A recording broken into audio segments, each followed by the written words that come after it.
शरणं मम श्रीगुरु शरणं मम श्रीगुरु शरणं मम श्रीगुरु शरणं मम।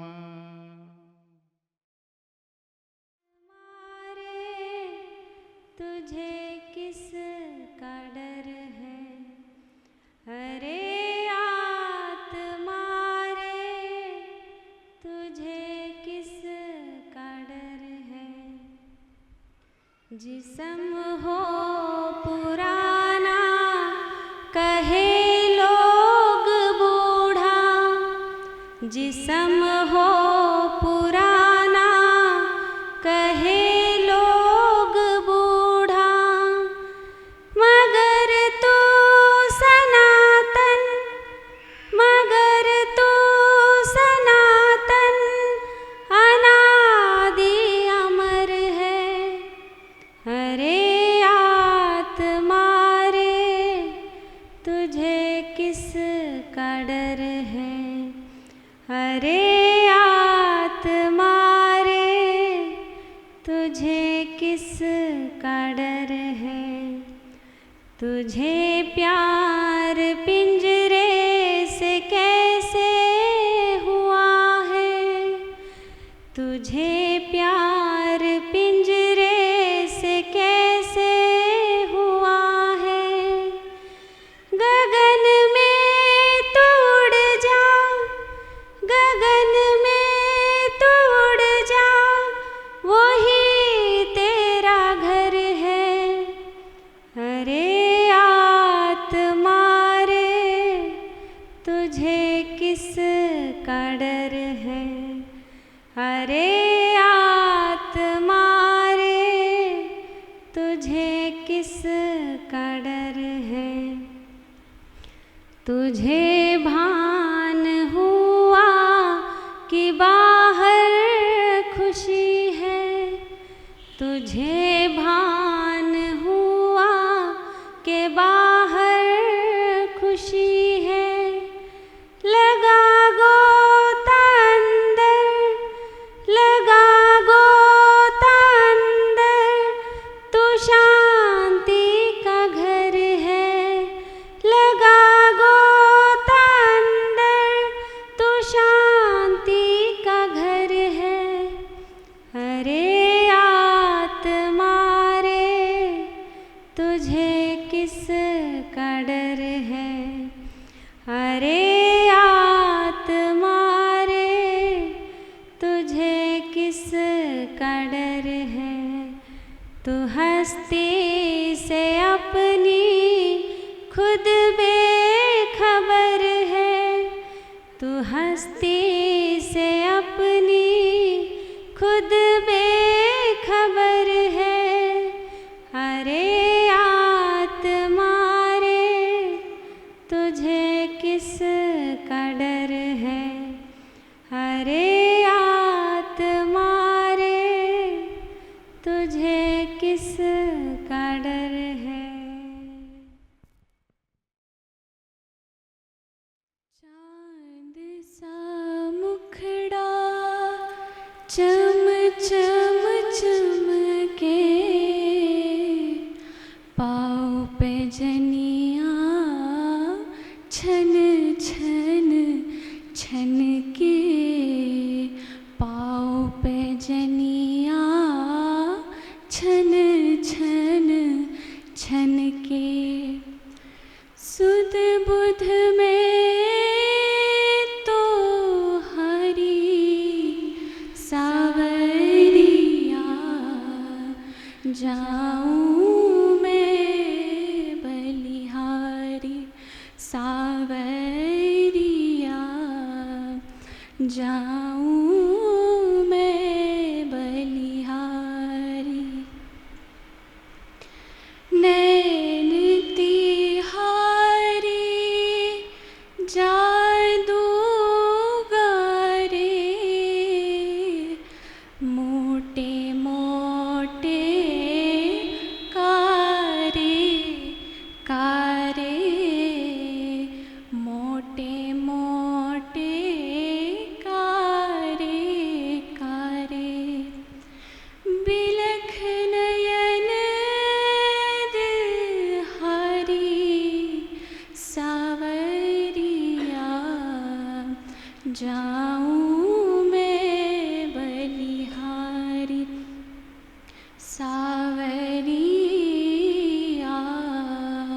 जाऊं मैं बलिहारी।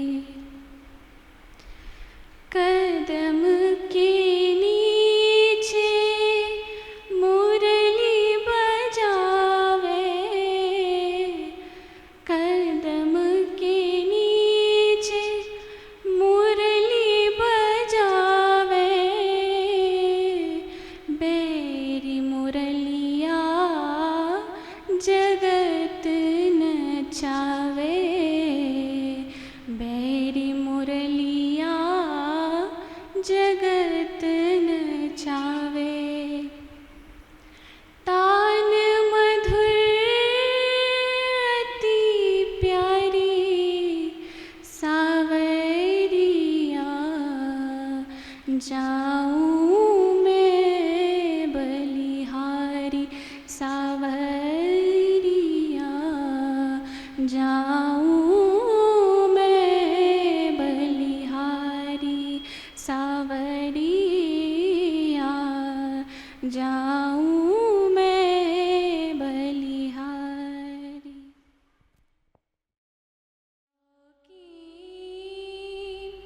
कोई कसर ना रह जाए, ऐसा कर दो श्रृंगार, सब देखते रह जाए, सजनी का है शौकीन, कोई कसर ना रह जाए, ऐसा कर दो श्रृंगार, सब देखते रह जाए। जब कान्हा मुस्काए,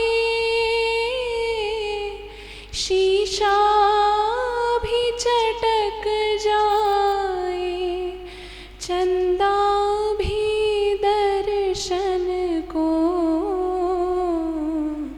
धरती पे उतर आए, सूरज की किरणों से दरबार चमक जाए, ऐसा कर दो श्रृंगार, सब देखते रह जाए। बस इतना ध्यान रखना, इतना ना सज जाए इस सारी सृष्टि की, उसे नजर न लग जाए, ये शुभम रूपम तेरे भावों के भजन गाए, ऐसा कर दो श्रृंगार, सब देखते रह जाए, सजनी का है शौकीन, कोई कसर ना रह जाए, ऐसा कर दो श्रृंगार, सब देखते रह जाए। मिला न पाऊं मेरी नजर का कसूर होगा, तुम ही तो मेरे माता पिता हो, तुम ही तो मेरे बंधु सखा, तुम ही तो मेरे माता पिता हो, तुम ही तो मेरे बंधु सखा, कितने ही नाते तुम संग जोड़े, कोई नाता तो ज़रूर होगा। कई जन्मों से बुला रहे हो, कोई तो नाता ज़रूर होगा। तुम ही तो मेरे आत्मा हो, तुम ही तो मेरे परमात्मा हो। तुझी में रह कर तुझी से पर्दा हटाना ज़रूर होगा। कई जन्मों से बुला रहे हो, कोई तो नाता ज़रूर होगा। आँखों में बस गई तस्वीर तेरी, दिल मेरा हो गया जागीर तेरी। आँखों में बस गई तस्वीर तेरी, दिल मेरा हो गया जागीर तेरी। दासी की बिनती तुम्हारे आगे, दर्श दिखाना ज़रूर होगा। कई जन्मों से बुला रहे हो, कोई तो नाता ज़रूर होगा। नज़रों से नज़रें मिला ना पाऊँ, मेरी नज़र का कसूर होगा। भगवान श्री राम जी के चरणों में नतमस्तक होकर, महाराज जी के चरणों में नतमस्तक होकर यहाँ उपस्थित सभी सत्संग परिवार को मेरा हरिओम। संगत, हमारे जीवन में संगत का बहुत बड़ा महत्व है कि हम कैसी संगति करते हैं, कैसे लोगों के साथ अपना वक्त गुजारते हैं। इसका भी हमारे जीवन में बहुत बड़ा प्रभाव पड़ता है। एक कुसंगति है और एक सत्संगति है। अब ये हमारे ऊपर निर्भर करता है कि हम कैसी संगति करते हैं। सब लोग कहते हैं कि अच्छी संगति करनी चाहिए, अच्छी संगति करनी चाहिए। कैसी संगति? जो धनवान है उसकी संगति नहीं। हम जिस व्यक्ति की संगति करते हैं वो व्यक्ति धन से बड़ा हो न हो, भले धन से गरीब हो, लेकिन विचारों से गरीब नहीं होना चाहिए, विचारों से बड़ा होना चाहिए। ऐसे व्यक्ति की संगति करनी चाहिए। और सबसे अच्छी और सबसे सच्ची संगति है संत संगति। हमारे मनोदशा में सुधार का कार्य संतों की संगति द्वारा होता है। उनकी संगति द्वारा ही हमें हमारे वास्तविक स्वरूप का बोध होता है। उनकी संगति द्वारा ही परमात्मा के सच्चे साधन और मार्ग का बोध होता है। उनकी संगति द्वारा ही विषय विकारों तथा इंद्रियों के भोग के जहरीले प्रभाव का पता चलता है। उनकी संगति द्वारा ही संसारिक मोह माया के बारे में पता चलता है।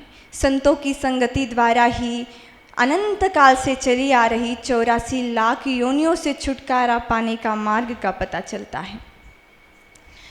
अगर हमें परमार्थ में आगे बढ़ना है, अध्यात्म में आगे बढ़ना है, तो हमें चाहिए कि संसारिक वृत्ति वाले लोगों की संगति त्याग दे और साधु संतों की संगति करे।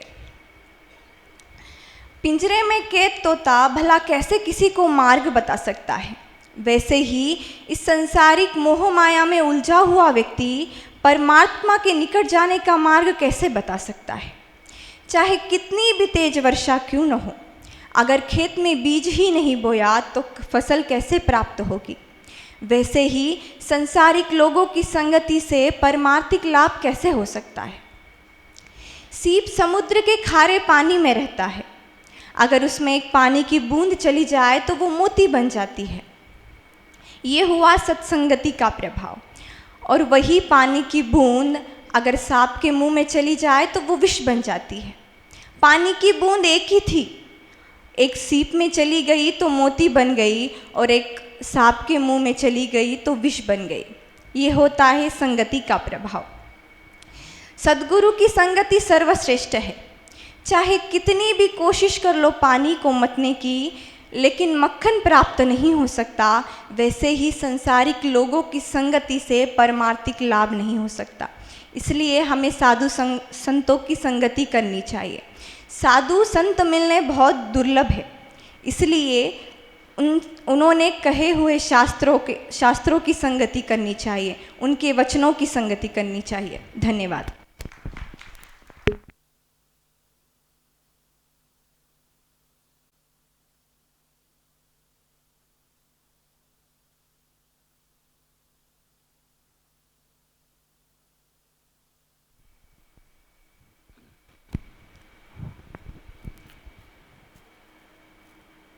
गुरुर्ब्रह्मा गुरुर्विष्णू गुरुर्देव महेश्वरा सद्गुरु साक्षात परब्रह्म तस्मै श्री सद्गुरुर्वे नमः। व्यासपीठावर उपस्थित महाराजांच्या चरणी नतमस्तक होऊन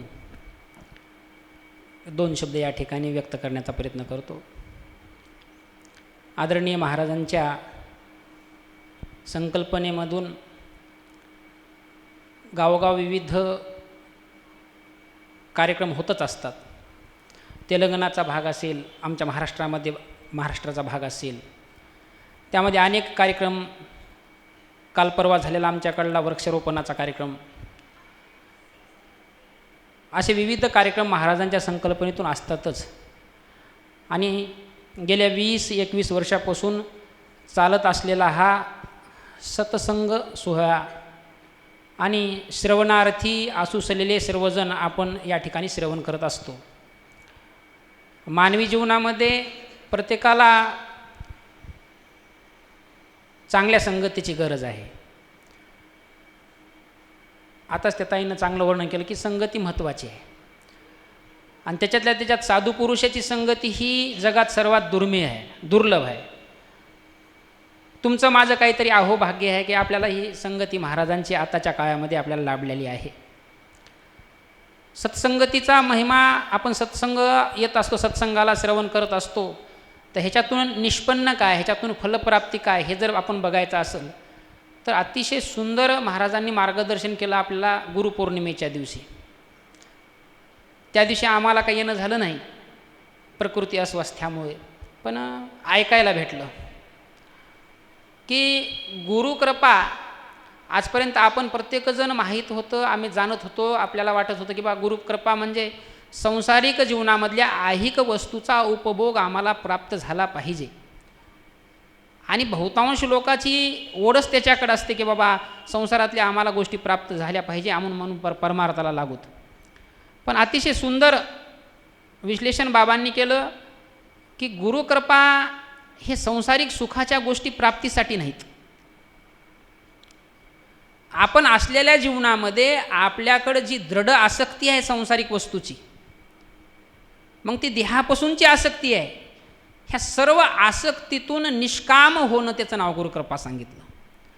मला खूप आवडलं। मी त्या दिवशी बाबाला दाबाडीला बोलून दाखवलो, म्हणलो सुद्धा खरंच आहे ते, कारण ह्या समजा ऐहिक जीवनातून एक दिवस का होईना आपल्याला ही आसक्ती दूर झाली पाहिजे। आणि दासबोधात त्याचं फार सुंदर विश्लेषण केलं समर्थांनी। कधी गुरुकृपा होईल आपल्यावर? त्या दिवशी गुरुकृपा होईल आपल्यावर आपण स्वतःला शोधण्याची भूमिका ज्या दिवशी सुरू केली, दुसऱ्याला शोधण्याची नाही, स्वतःला शोधण्याची। अहो सद्गुरुकृपा होय त्यासी जो शोधील आपणासी। शेजाऱ्याला शोधायचं नाही, मला दुसऱ्याला शोधायचं नाही, तिसऱ्याला शोधायचं नाही।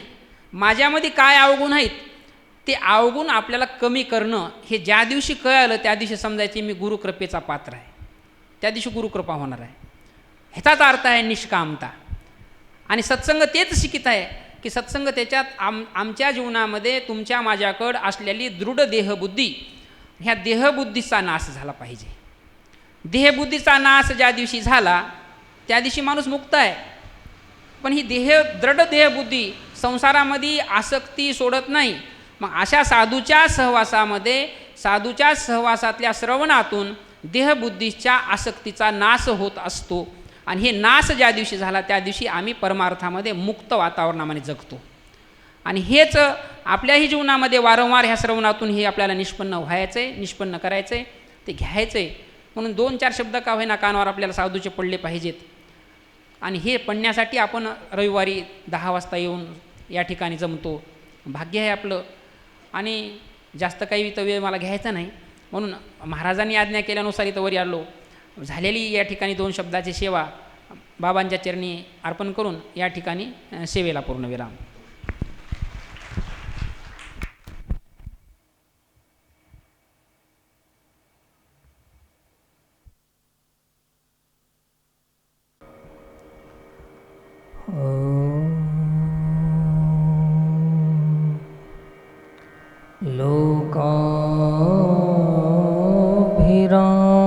लोकाभिरामं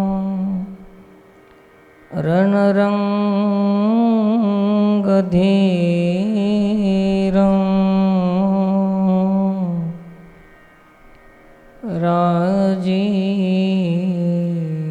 राजीव नेत्रं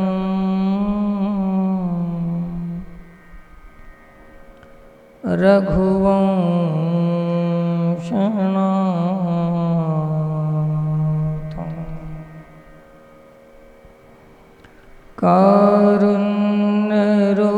कारुण्यरूपं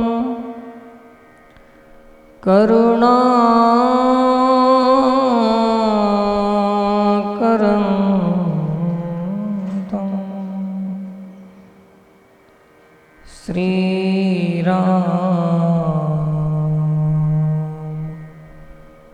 श्रीरामचन्द्रं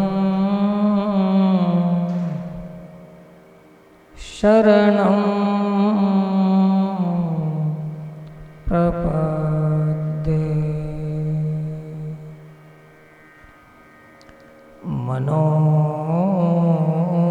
मनोजवं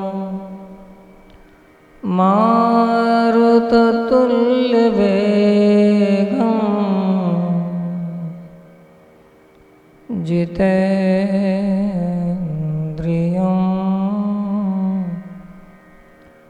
बुद्धिमतां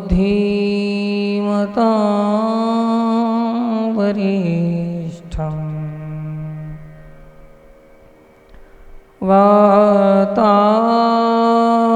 वातात्मजं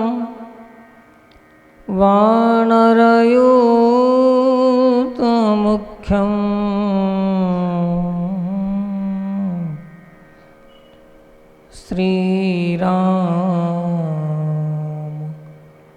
श्रीरामदूतं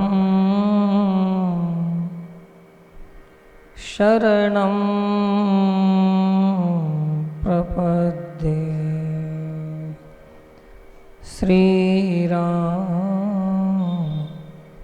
श्रीरामदूतं शरणं प्रपद्ये.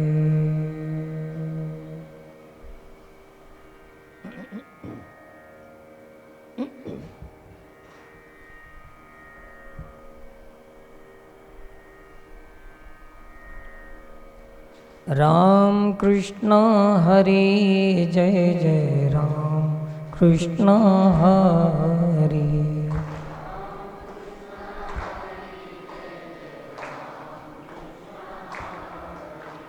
राम कृष्ण हरि जय जय राम कृष्ण हरि.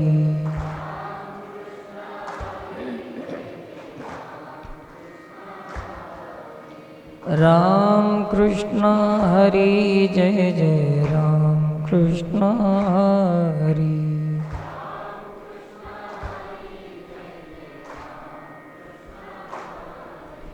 राम कृष्ण हरि जय जय राम कृष्ण हरि.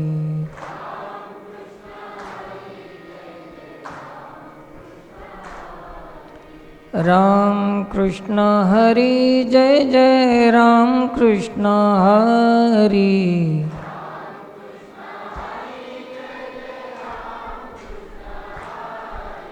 राम कृष्ण हरी जय जय राम कृष्ण हरी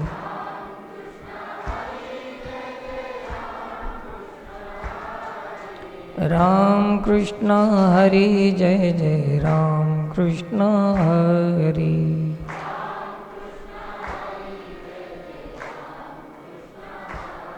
हरि राम कृष्ण हरि जय जय राम कृष्ण हरि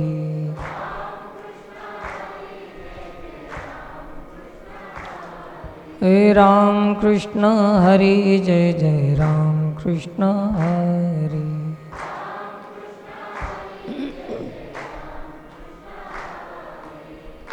पुंडलीकवरदे हरिविठ्ठल श्री ज्ञानदेव राम पंढरीनाथ भगवान की जय सियावर रामचंद्र भगवान की जय।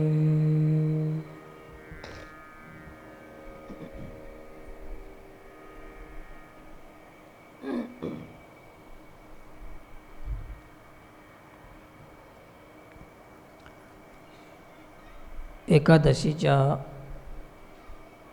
आपल्या सर्वांना शुभकामना। श्री गुरुचं स्मरण वंदन करून समस्त संत समाज भाविक भक्तांना व्यासपीठावरून साष्टांग दंडवत प्रणाम आहे।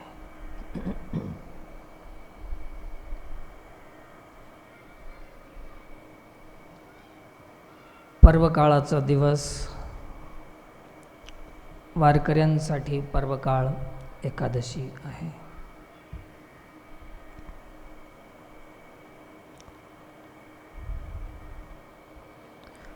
कळी काळापासून संरक्षण करायचं असेल तर पर्वकाळाचा आश्रय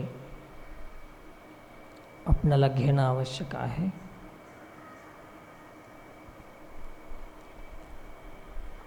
आताच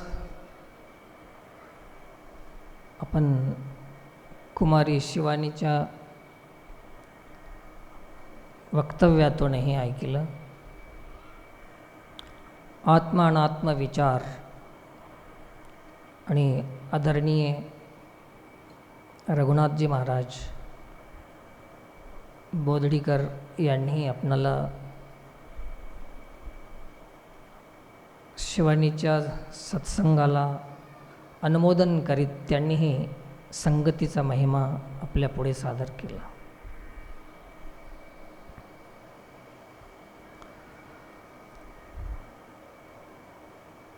संग हे शब्द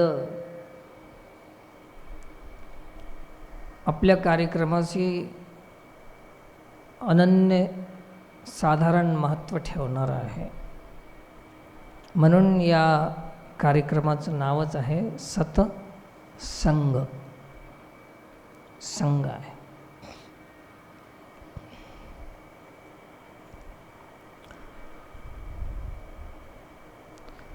सांसारिक विषय, भोग इत्यादी गोष्टीपासून निसंग करीत असाल तरच सत्संग असं त्याला नाव द्यायचं। निसंग होत नसेल तर सत्संग नाही।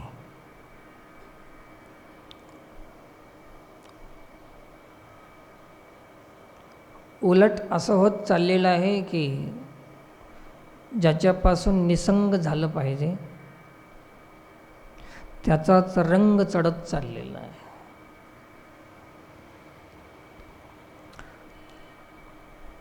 नाव सत्संग ठेवलं एवढ्यावरच भागत नाही नावावर,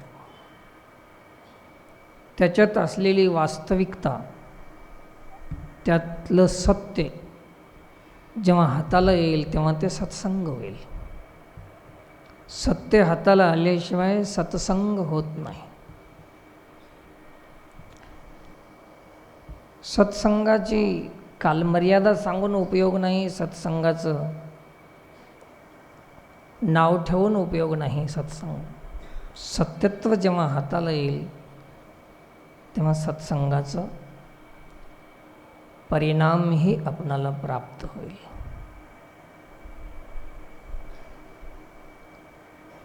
सद्य परिस्थिती अशी आहे की परिणामाची चिंता कोणालाच नाही. ज्याला त्याला परिणामाची, परिवर्तनाची चिंता सोडून प्रभावाची चिंता मागं लागलेली आहे. सत्संग केल्यामुळे प्रभाव काय पडतो याची चिंता आहे. वास्तविक सत्संग परिणामासाठी आहे, प्रभावासाठी नाही.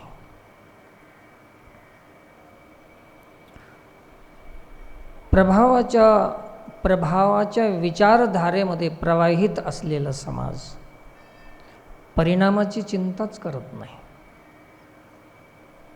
की काय परिणाम हाताला येईल. आणि त्याच्यामुळे असं झालेलं आहे की संतांनी स्पष्ट केलेलं आहे की भांडवल हाती असे ना, एवढंही परमार्थ करून भांडवल हातात राहिलं नाही, आलं नाही.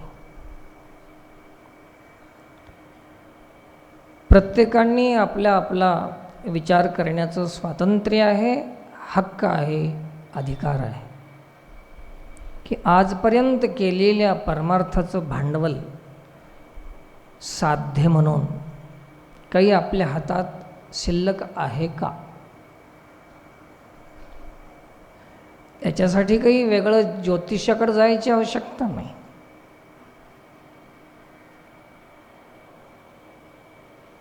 कोणाला काही हात वगैरे दाखवायची गरज नाही. हात दाखविण्यापेक्षा आपल्या हातून काय काय घडलंय हे पाहणं अतिमहत्त्वाचं आहे. हात दाखवायचं सर्वांना सोपं वाटतंय आणि हात पाहणाऱ्याचं पोट भरतंय एवढंच. हात दाखविण्यापेक्षा आपल्या हातून काय घडलंय हे पाहणं अतिशय महत्त्वाचं आहे आणि त्याचं स्वातंत्र्य आहे. काही कोणाचा आदेश घ्यायची गरज नाही.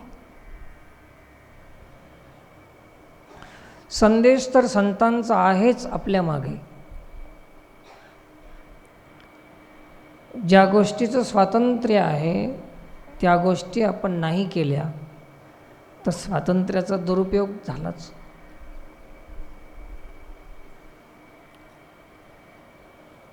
असूनही काय आणि नसूनही काय, मराठी शब्द आहे की असून खोळंबा नसून वळंबा काहीतरी म्हणतात.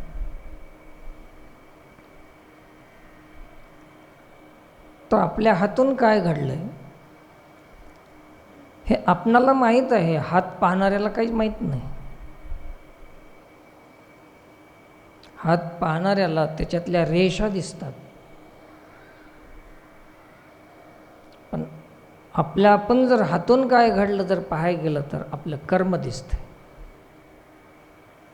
कर्माचं दर्शन करा. देवाच्या दर्शनाची चिंताच कोणी करू नका, आपल्या कर्माचं दर्शन करा.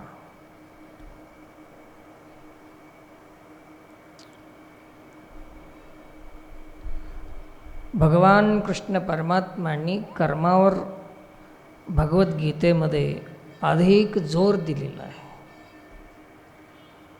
जनकादिकांचा दृष्टांत सांगून कर्मावर जोर दिलेला आहे.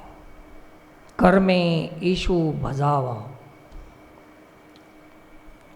फुलांनी, फळांनी, गंध अक्षतांनी भजावा याचा विरोध नाही केला, परंतु स्पष्ट केलं की कर्मे ईशू भजावा.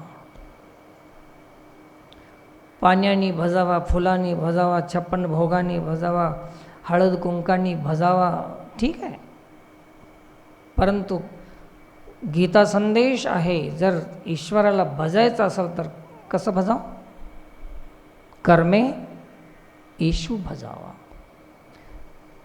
कर्मानं ईश्वराचं भजन करण्याचा अर्थ आहे की सत्कर्म करा, ज्याच्यामध्ये सकाम भाव नाही, ज्याच्यामध्ये लोकावर अन्याय नाही, ज्याच्यामध्ये भेद नाही, असे कर्म, वेदविहित कर्म हे ईश्वराला भजण्याचं साधन आहे. जसं महाराजांनी उल्लेख केला वृक्षारोपणाचा. झाडं लावायला काय काय लागते तुम्हाला?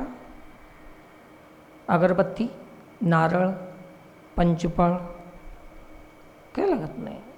लागते ते आहे जमीन, लागते ते आहे तर रोपटं, पाणी, बस तेच ईश्वराला भजण्याची पद्धत आहे. कर्मे ईशू भजाव, ईश्वराला भजाव. येशू म्हणजे येशू ख्रिस्त नाही, ईश्वर. कर्मानं भजन करायचं सांगितलं ज्ञानेश्वर महाराजांनी. आम्ही कर्मकांडात पडून गेलो. कर्म बी एक कांड बनून गेलं, म्हणून त्याचं नाव काय? कर्मकांड. जसं काही कांड होतात ना,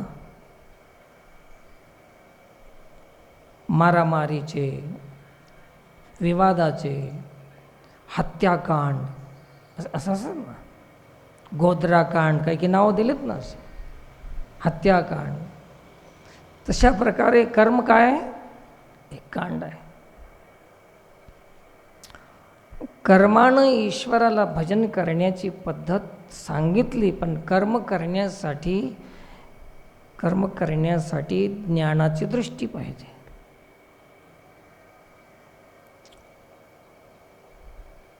तैसे सत्कर्माचे उपखे ठाती ज्ञाने विन. सत्कर्म काय हे कळायला पाहिजे की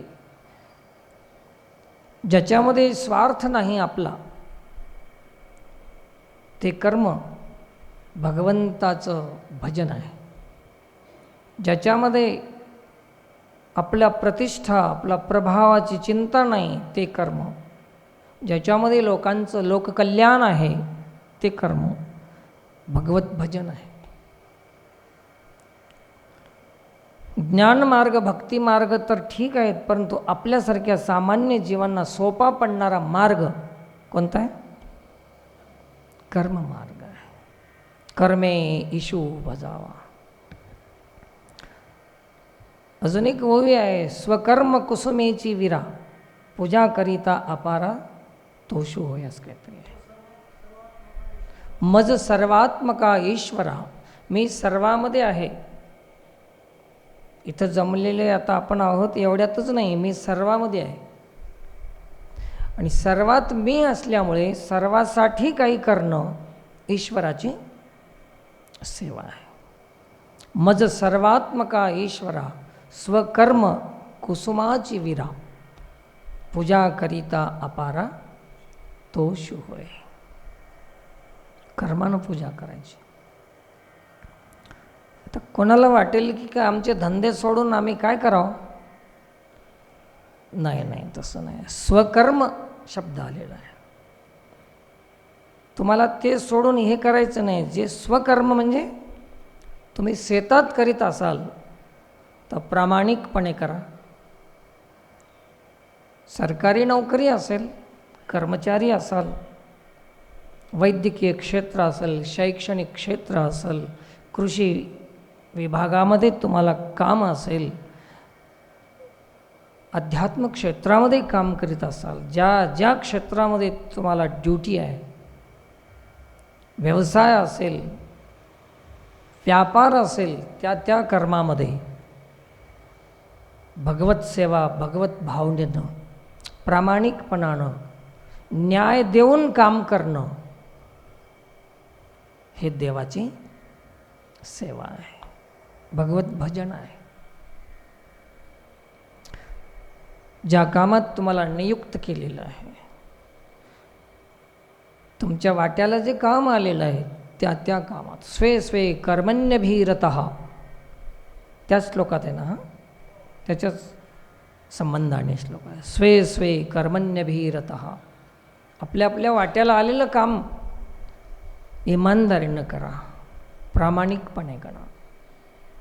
कोणाला सून व्हायचं वाट्याला आलं असेल, कोणाला सासू व्हायचं वाट्याला आलं असेल, एकमेकाशी न्याय द्या, हेच भजन आहे, ईश्वराचं भजन आहे. एक दुसऱ्याला समजून घ्या, आपल्याकडून अन्याय होऊ नये याची काळजी घेणं, हेच ईश्वराचं भजन आहे.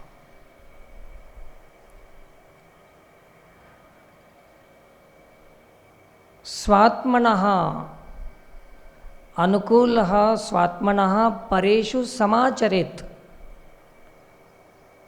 उपनिषदाचा एक मंत्र आहे. जे आपणाला नको वाटते ज्या गोष्टी, त्या दुसऱ्यासोबत करू नका, हे ईश्वराची सेवा आहे, भजन आहे. लक्षात यायला ना? तुम्हाला ज्या नको वाटतात, एखाद्यानं तुम्हाला अपमानित केलं तर कोणीही सांगा की ते आवडते का? नाही आवडत. बस तेच दुसऱ्यासोबत करू नका, हे धर्माचं सार आहे, असं उपनिषदामध्ये सांगितलं. मग एवढं सोपं आहे ना, याच्यात कठीण आहे काय? याला कोणते पुस्तकं वाचायची गरज आहे तुम्हाला? कोणत्या ओव्या पाठ करायची गरज आहे तुम्हाला? एवढं कळत नाही का? जे आपणाला नको वाटते ते व्यवहार दुसऱ्याशी करू नका, एवढं धर्माचं सार सांगितलेलं आहे. अगदी सोपा उपाय. व्यास महाराजांनी तर दोनच गोष्टी सांगून दिले, परपीडा हे पाप आहे आणि परोपकार हे पुण्य आहे. अष्टादश पुराणेषु व्यासस्य वचनद्वयम्, परोपकाराय पुण्याय पीडनं, पापः परपीडनं, पापाय परपीडनं. दोनच गोष्टी सांगितल्या. एवढं काही कठीण नाही जीवन आपणाला, परंतु ते करायचं नसल्यामुळे कठीण आहे. परमार्थ कोणाला कठीण आहे? खरंच ज्याला करायचाच नाही त्याच्यासाठी परमार्थ कठीणच कठीण आहे. नाही तर परमार्थ एवढं सोपं अजून काहीच नाही, कुठलंच काहीच नाही. पण आम्हाला ज्याला करता येत नाही त्यांनीही भयभीत केलेलं आहे की परमार्थ खेळ नाही, परमार्थ सोपा नाही, परमार्थ कठीण आहे, हे काय सगळ्याला जमते का? असं म्हणजे याला जमला नाही आणि दुसऱ्याला जमू द्यायचं नाही, भयभीत केलेलं आहे. मला आजपर्यंतही माझ्या जीवनामध्ये असं कधीच कठीण वाटलं नाही. मला करायचंच आहे, ज्याला करायचं आहे. एक तेलुगूमध्ये एक शब्द आहे, इष्टमुंडदी कष्टमुंडदी. जे करायचं आहे ते कठीण नाही, ज्याला करायचंच नाही त्यांचे हे शब्द आहेत की परमार्थ कठीण आहे. परेषु समाचरेत, दुसऱ्याशी व्यवहार असा करा की जे आपल्याला अनुकूल वाटत नाही ते करू नका. एवढंच. दुसऱ्याने शिवी दिली तर बरं वाटत नाही तर तेच आपण करू नये, कोणासोबत शिवी देऊ नये. आपल्यावर अन्याय केला तर आपणाला बरं वाटत नाही, तेच आपण करू नये. एवढं सोपं आहे. पण हे सोपं होण्यासाठी आपणाला गरज आहे ज्ञानाची. कारण की आधी निवृत्तीनाथाचा जन्म झाला, मग निवृत्ती जे संसारातून प्रवृत्ती नाहीशी झाली, विषय वासना निवृत्त होऊन गेले, त्याचं नाव निवृत्ती आहे.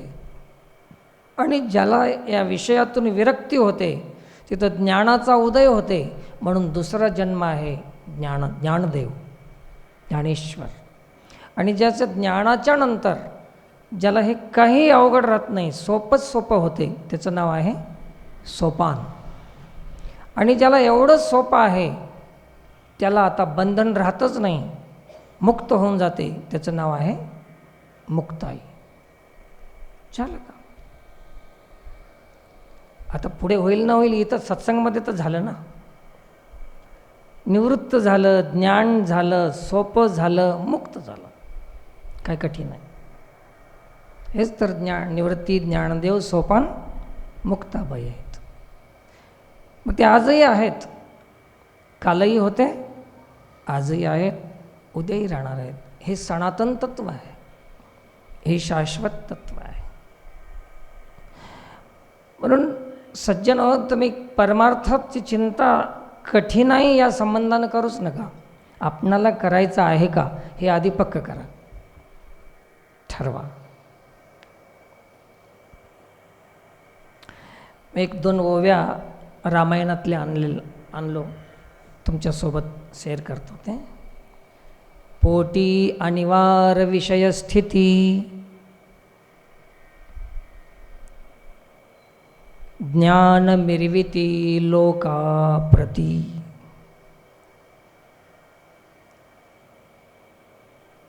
रामायणात युद्धकांडातल्या 55व्या अध्यायामधल्या ओव्या आहेत.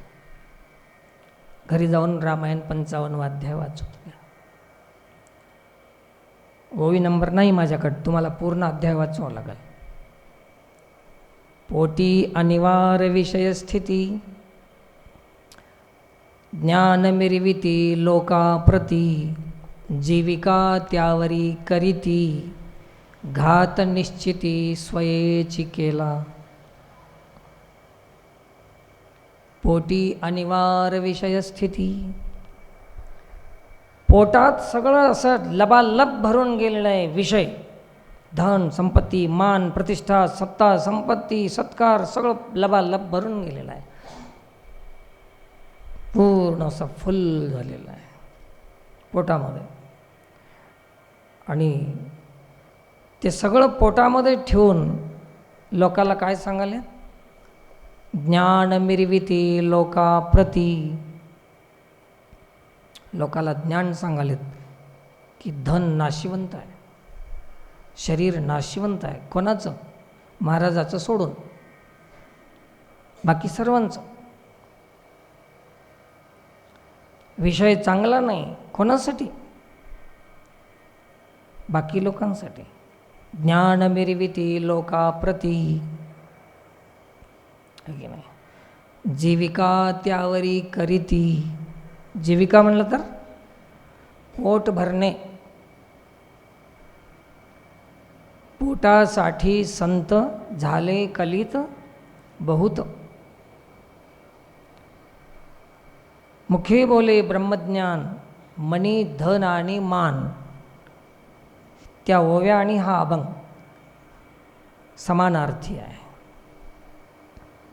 तर जीविका एका काळामध्ये परमार्थ जीवन म्हणून परमार्थ केला जात होता. परमार्थाला काय दिले उपमा? जीवन. विठ्ठल आमुचे जीवन. आत्ता विठ्ठल आमुची जीविका. कीर्तन आमचं जीवन होतं, आता कीर्तन आमची जीविका. जीवन गेलं आणि जीविका झाली. त्याच्यातच आमचं जीवन होतं, आता त्याच्यामुळे जीवन आहे. फरक लक्षात आला? पाणी मासोळीचं जीवन आहे.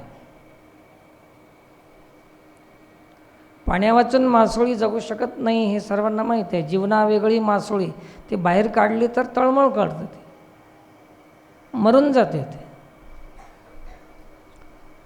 तसं साधू संत म्हणाले की विठ्ठल आमुचे जीवन, त्याच्या वेगळं केलं तर आम्ही जगू शकत नाही.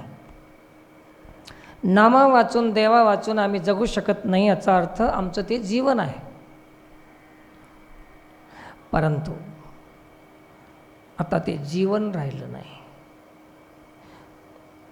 जीविका, आता तुमची जीविका काय? कोणाची शेती आहे, कोणाची नोकरी आहे, कोणाचं काही आहे, कोणाचं काही आहे. कोणत्याही कामाला जीविका बनवू शकता.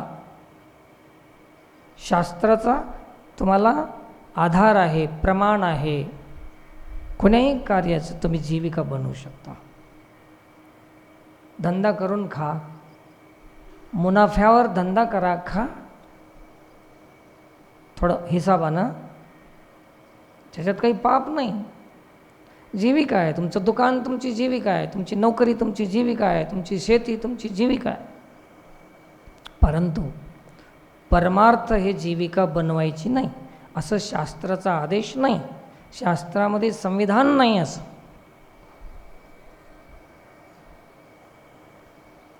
आहे का? तुम्हाला कोणा पोतीत गवसलं तर सांगा ना प्लीज. हे लय दूर जातं आहे आता माझं बोलणं. कुठून बी प्रमाण असलं तर कोणापाशी पाठवून द्या. परमार्थ जीविकेसाठी आहे असं शास्त्रानं जर सांगितलं असेल तर उद्याच हे आपलं बोलणं सगळं सोडून देऊ आपण. जीविका त्यावरी करीती, त्याच्यावर जीविका करू नये. जर केलं तर घात निश्चिती स्वयेची केला, तर आपला घात दुसऱ्यानं करायची गरज नाही, आपल्यापणच घात केला. ज्ञानेश्वरीचा एक अध्याय आहे, त्याच्यामध्ये असं लिहून आहे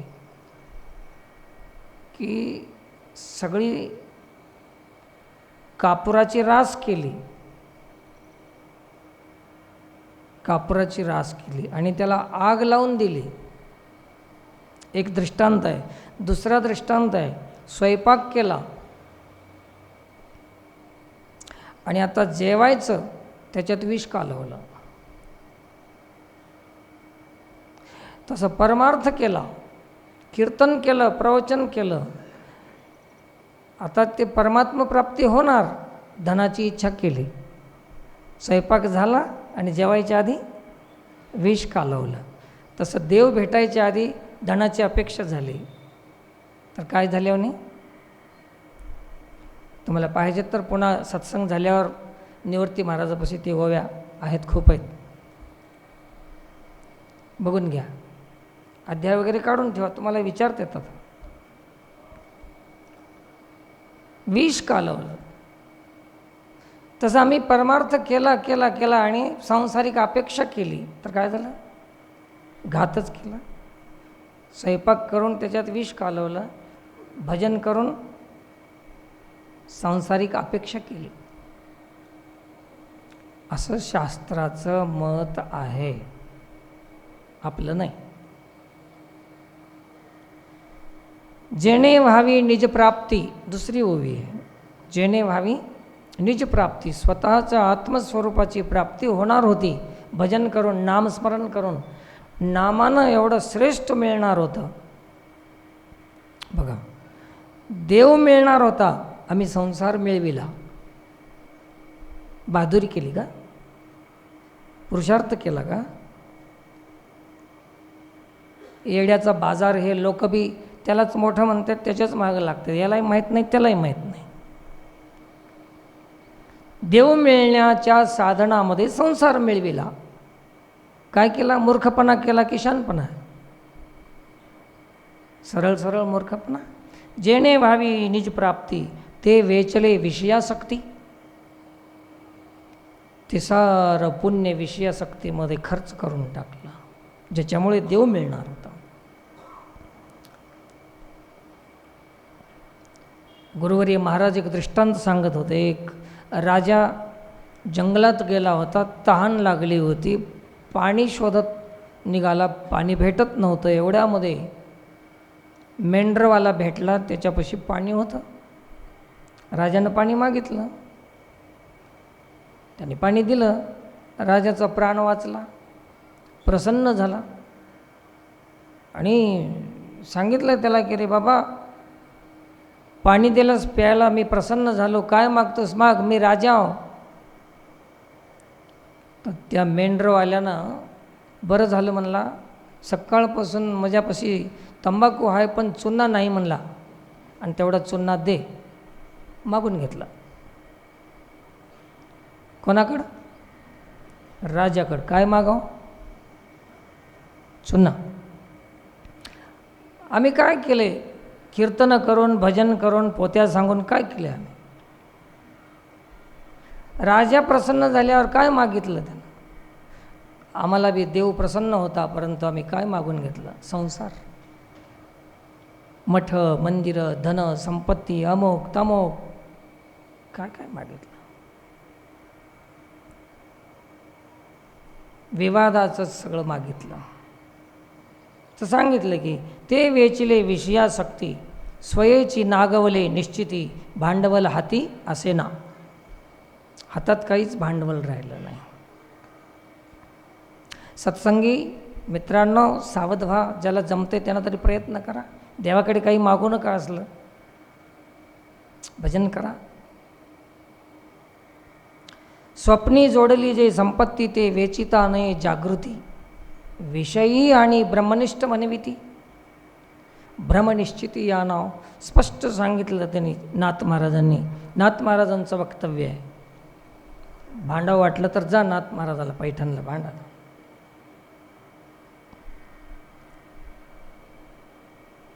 मनात विषय आहे आणि ब्रह्मनिष्ठ नाव ठेवून घेतलं.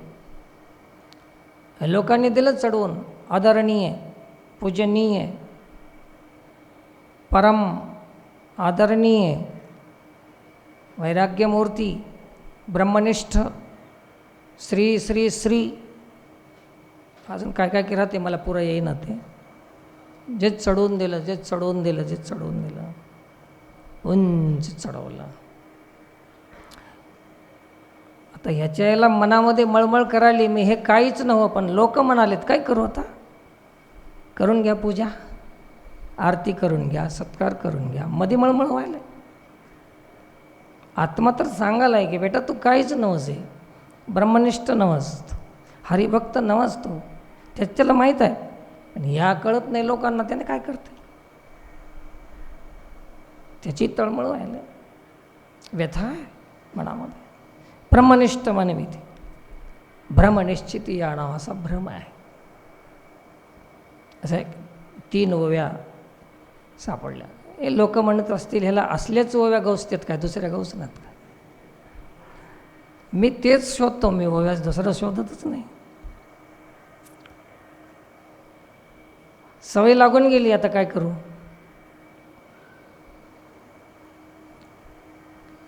तर सज्जन हो, आपणाला ब्रह्मप्राप्ती होणार आहे ज्या भजनानं, ते तसं भजन शिल्लक ठेवा. काही मागून समाप्त करू नका. केलेलं भजन, पुण्य, साधन शिल्लक ठेवा. शेवटच्या वेळेस तुम्हाला ते भजन काम देईल. खर्चून टाकल्यावर विषयासक्तीमध्ये त्याचा खर्च केला, ते वेचिती विषयासक्ती, मग काय राहणार? आज एवढं भजन करून बी आपण भजनाचं तिळभर बी पुण्य आपल्यापाशी नाही. का नाही? सकाम भावनेनं आम्ही भजन केले, परमार्थ केला आहे. पुण्य संपून जाते. पुण्य संपून जाऊन नुसते कोरडे जाऊ आम्ही. एवढं भजन करून बी काहीच नाही आज बी आहे आमच्यापाशी. रिकामी आम्ही. किती दिवसापासून परमार्थ केला वाटाले, परंतु ते रिकामी आम्ही. ते संपून गेले. ते सकाम भावनेमुळे संपून जाते ते. तर कुठलंही भजन, आता भजन करायचंच तर ते आधी मागायचा उद्देश ठेवूनच भजन सुरुवात होते. मग ते कुठून राहणार? काय काय मागतात. मागायची सवय तर सरकारनं बी लावली, सोयऱ्यानं बी लावली, सासऱ्यानं बी लावली, सगळ्यांनाच तेच सवय लावून ठेवली. आणि आजकाल महाराज लोकांनी तर लावलीच लावली. टाका एक लोटा पाणी टाका, मागा काय पाहिजे ते. सगळ्यांना भिकारीच करून सोडलं. संतांनी आम्हाला अधिकारी केलं होतं, परंतु आज समाजामध्ये संताच्या विरोधी प्रवाह ठेवणाऱ्यांनी भिकारी करून टाकलं. आम्ही अधिकारी होतो आधी, असे भिकारी नव्हतो आम्ही पहिले. आज आम्हाला भिकारी बनवलं, सरकार बी भिकारीच बनवलं. त्यानं हे देतो म्हटलं की त्यांना ते देतो म्हणते. कुठून देईल ते, कसं तयार करेल ते. सारा देश बर्बाद होत चालला या विचारधारेमुळे. आणि पूर्वीच्या काळामध्ये धर्माच्या संरक्षणाची चिंता होती, पण आजच्या काळामध्ये आरक्षणाशिवाय दुसरी चिंताच नाही. काय पाहिजे? आरक्षण पाहिजे, संरक्षण नाही. हे कोण शिकवलं? कुठून कुठवर आला समाज, हे देश किती खाली पडत गेला. आरक्षणाची चिंता, आता संरक्षणाची नाही. आपला धर्म आहे का, संस्कार आहेत का, संस्कृती आहे का, याची कोणाला चिंता नाही. आपलं चरित्र आहे का, याची चिंता कोणाला नाही.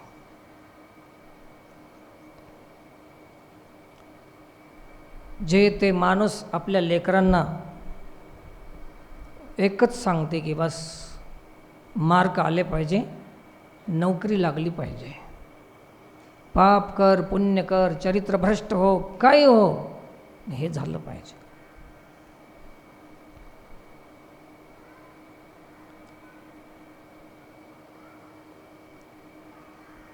देवांनी वेदाची निर्मिती केली होती. सृष्टीचं कार्य, सृष्टीची रचना, सृष्टीला नियंत्रणात ठेवण्यासाठी वेदाची निर्मिती झाली. वेद आणि ब्रह्मदेवाच्या हातात दिले की याच्या आधाराने तो सृष्टीची निर्मिती कर. ब्रह्मदेवानं वेद हातात घेतले आणि सृष्टीचा व्यवहार सुरुवात केला त्याने. त्याच्यामध्ये नेम आहेत, नियम आहेत, संविधान आहे, संयम आहे, अनुशासन आहे वेदामध्ये. आणि त्या काळच्या राक्षसांना, स्वैराचार करणाऱ्यांना वेदाची अडचण झाली. आज बी गाथ्याची अडचण व्हायली महाराज लोकांना, ज्ञानेश्वरीची अडचण आहे आज बी. आता हे ओव्या, रामायणातल्या ओव्या आहेत. आता आजच्या काळामध्ये हे अडचण आहे की आमची हे सुख आहे? सुख आहे, अडचण आहे मोठी. हे वेद आहे, ह्याची अडचण आहे. मग ज्यांना अडचण झाली त्यांनी शंकासुराला प्रतिनिधी केला की आपल्या अडचणी मिटवायच्या असतील तर वेद मिटला पाहिजे. बघा, वेद, वेदाचं अपहरण करा. सर्व राक्षसांच्या वतीनं प्रतिनिधी म्हणून शंकासूर निघाला आणि वेद चोरून नेले. कोणापासून? ब्रह्मदेवापासून. आता ब्रह्मदेवाला सांगाय जमना गेलं, असं वागा तसं वागा. ते लोक विचारू लागले, काय प्रमाण आहे? पुस्तकच नाही, वेद नाही. ब्रह्मा वेडा झाला, पुन्हा भगवंताला शरण गेला की सृष्टी निर्माण करण्यामध्ये अडचण आली, माझे वेद चोरून नेले. पुन्हा देवांनी त्याचा शोध घेतला की शंकासूर कुठं आहे. समुद्रामध्ये लपून बसला वेद घेऊन.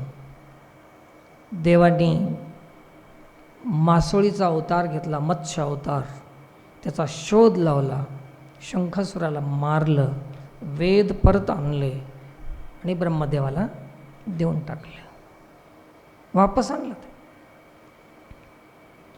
शंखासूर म्हणला, आता तुझ्या हातानं मी मेलो, मग मी वाया जातो का आता? देव म्हणले नाही, मग मला वरदान दे. देवानं सांगितलं की माझा हात तुला लागलेला आहे तर तुझं शरीर शंख होईल आणि शंखाची पूजा होईल समाजामध्ये.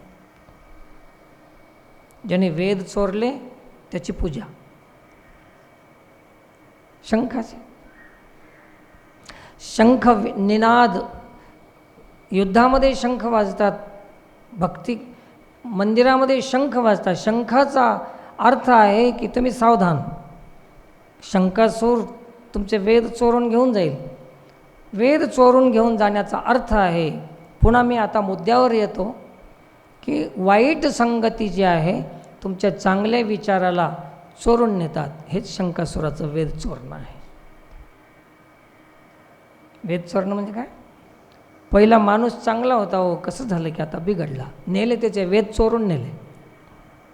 कोण नेले? आसुरी लोकांनी नेले. आपल्यामध्ये जर बिघाड झाला असेल, आपल्यामध्ये बिघडून गेलो असतील आपण, तर कशामुळे?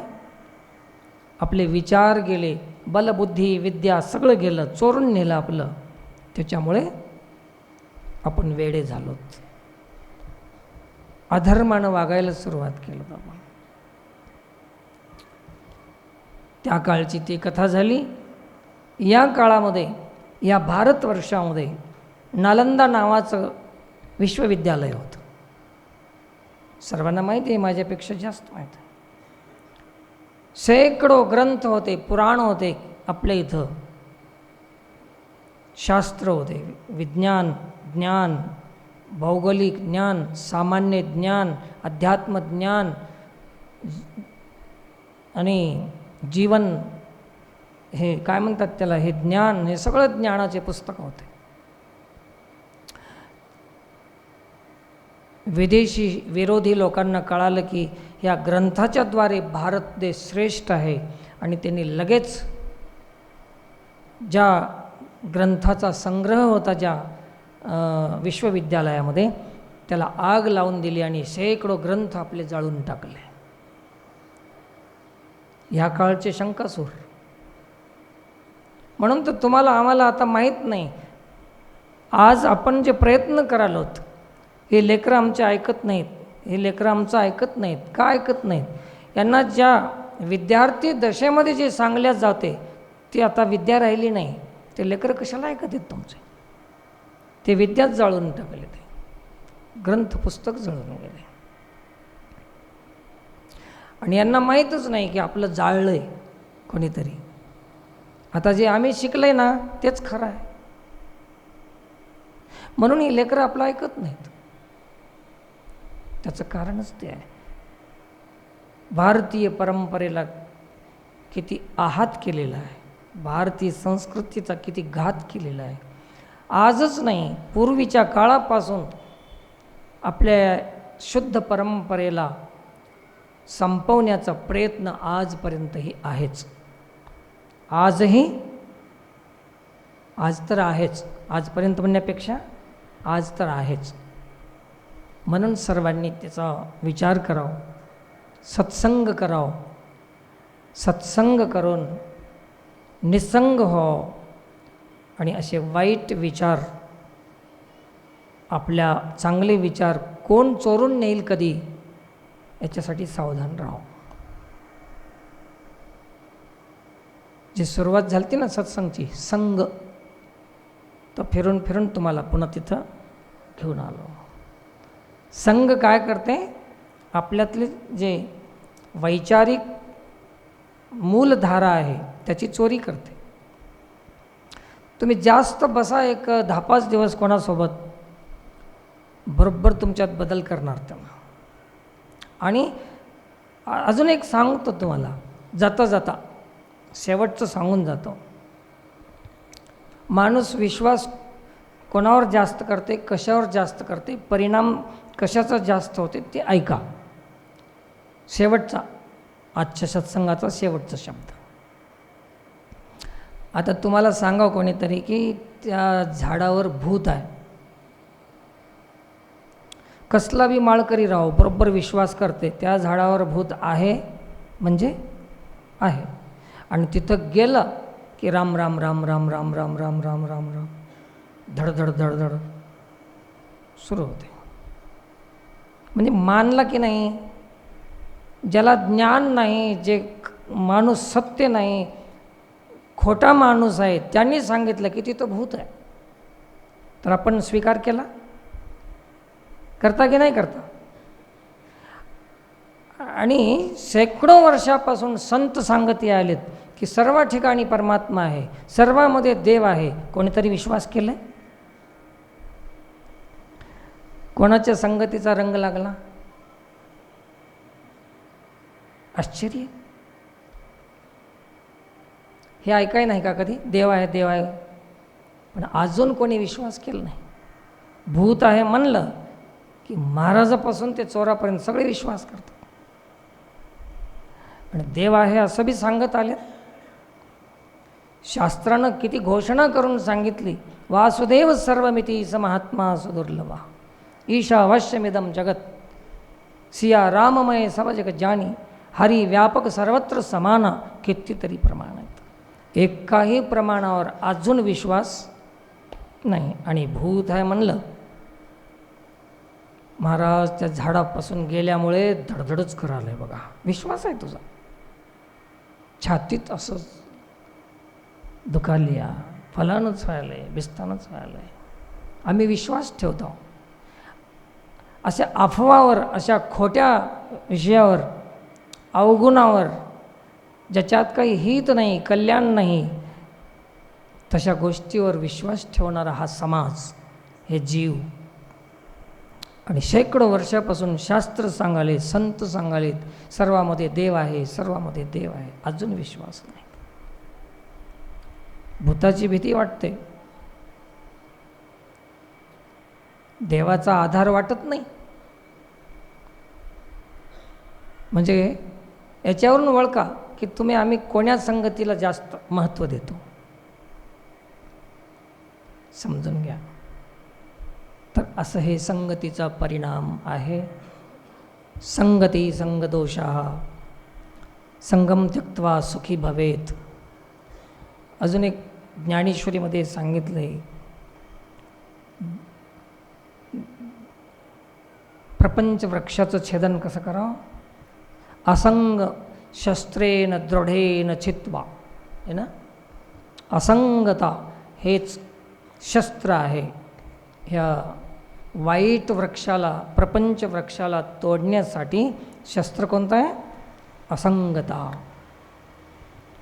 म्हणून एका ठिकाणी सांगितलं आहे, वर्मतेक आहे दृढ धरावा भाव जाणीव नागवन लागोने दीते ठाव मनोनी संग टाकी सेवी अद्वैत भाव. तुका म्हणे हाची संती मागे केला उपाव. काय केलं संतांनी मागे? हेच उपाय केलेला आहे. तर एकादशीच्या पुन्हा एक बार आपल्या सर्वांना शुभकामना. एकादशी असल्यामुळे जास्त वेळ घेण्याचा प्रयत्न केला. कसं बी 5-10 मिनिट जास्त झाले असतील, हरकत नाही. आणि आता कार्यक्रम दुसरे नाहीत ना आता काही, त्याच्यामुळे थोडी आता ताकद राहिली थोडी बोलायची. बोलून बोलून व्याकुळ होऊन जातो तो. थोडी बरी आहे आता, थोडं ठीक आहे. तुमच्या सगळ्यांच्या आशीर्वादानं चालेल.